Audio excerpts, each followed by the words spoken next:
Instructor Nelson. This is Lawrence Klein, and this is my tribute speech. Most people have someone in their life that has affected their life in some way or another. This person to me is my dad. My earliest memory of my dad was not until the age of 4, whenever he taught me how to read, among other things. Throughout my childhood, he was a strict dad, which at the time I didn't understand why. Throughout my teenage years, he continued to be strict, at least as much as my mom would allow him to be.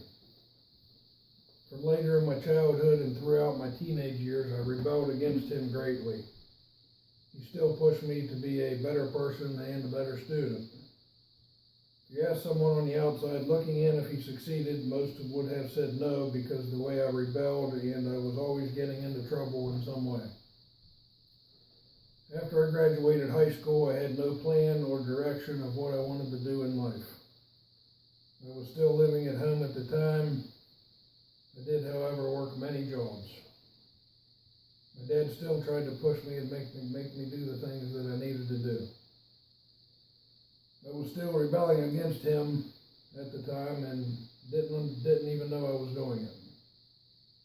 At the age of 21 and a half, my dad had finally had enough and told me to leave.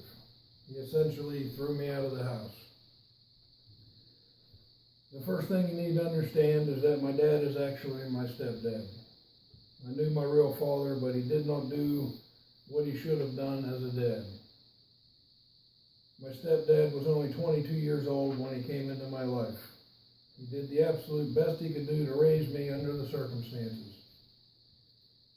And as I said earlier, if an outsider was asked during my teenage years and into early adulthood, they would have probably said that he had failed. But they would have been wrong. By the time I was 25, I was married with a good job and have continued to be successful in life by most accounts. I now have my own family, which includes a 9-year-old son and a teenage daughter. In the end, I'd actually been learning all of the things he was trying to teach me, even though they were hidden under my hard-headedness.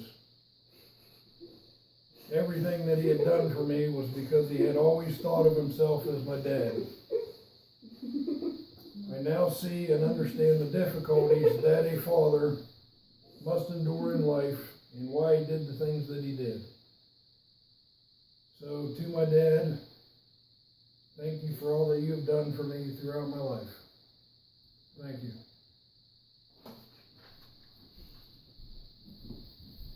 You're welcome.